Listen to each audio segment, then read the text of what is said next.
बब्बर शेर किसी से डरता नहीं है, किसी से डरने की कोई जरूरत नहीं है।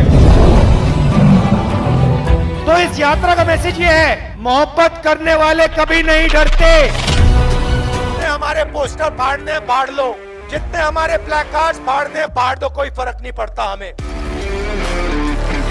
हमारी विचारधारा की लड़ाई है, हम किसी से नहीं डरते हैं, ना नरेंद्र मोदी से डरते हैं, ना यहाँ के चीफ मिनिस्टर से डरते हैं।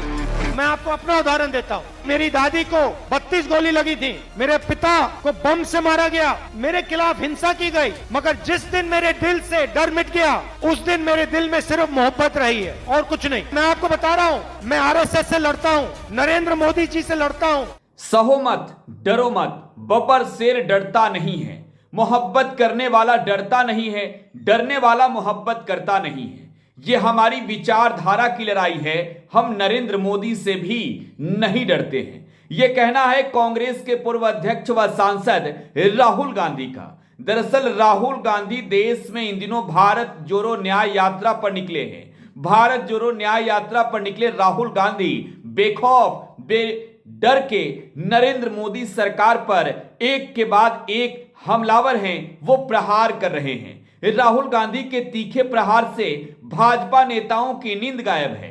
ऐसे में सवाल उठ रहे हैं कि राहुल गांधी नरेंद्र मोदी से डरते क्यों नहीं हैं? तो इसका जवाब इस रिपोर्ट में आपको हम देने जा रहे हैं। दरअसल राहुल गांधी देश में भारत जोड़ो न्याय यात्रा पर निकले हैं। यह न्याय यात्रा लगातार आगे की ओर बढ़ रहा है। राहुल को लोगों का अपार जनसमूह साथ दे रहा है। ऐसे में राहुल गांधी पूरी बेखौफ होकर, निडर होकर प्रधानमंत्री नरेंद्र मोदी पर हमला कर रहे हैं।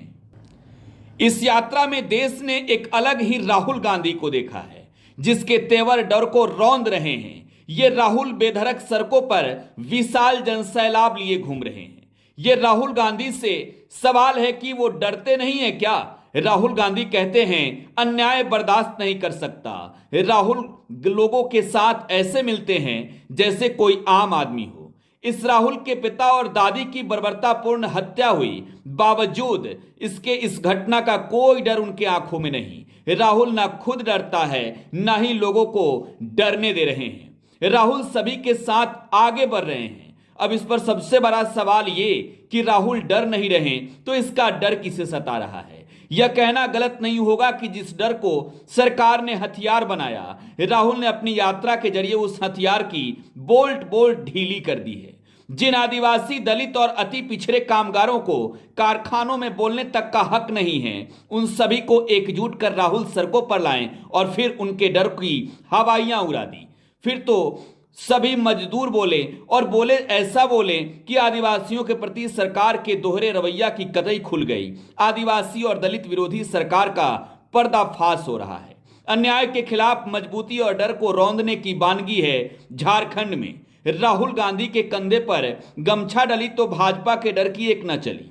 आदिवासी समुदाय से निकलकर मुख्यमंत्री तक का सफर तय करने वाले हेमंत सोरेन को ईडी के द्वारा गिरफ्तार किया गया। सरकार पर खतरा मंडराया। भाजपा ने तोड़ने की चाल चली। क्योंकि राहुल खेला करने के लिए तैयार थे तो भाजपा की दाल नहीं गली। राहुल न्याय के योद्धा के बाद कुशल नेतृत्वकर्ता के रूप में उभरे और झारखंड में इंडिया गठबंधन की सरकार बनी। चंपई सोरेन ने नए मुख्यमंत्री पद की शपथ ली। झारखंड में भाजपा के इस डर की हार को हमेशा याद रखा जाएगा। साथ ही याद रखा जाएगा कि ये देश के जिस विकल्प को ढूंढ रहा था, वो विकल्प अब तैयार है। न डर से डरता है, न डराने वालों से। वो डराने वालों की आंखों में आंखें डालकर देखता है और लोगों से कहता है डरिए नहीं। राहुल गांधी के भारत जोड़ो न्याय यात्रा से जो तस्वीरें आ रही है, यही कुछ कहानियां बयां कर रही है। बेखौफ, निडर होकर राहुल आगे की ओर बढ़ रहे हैं। जाहिर सी बात है, जिस तरीके से राहुल गांधी के पिता और उनकी दादी की बर्बरतापूर्ण हत्या हुई, राहुल को इस बात का डर नहीं कि उनके साथ क्या होगा।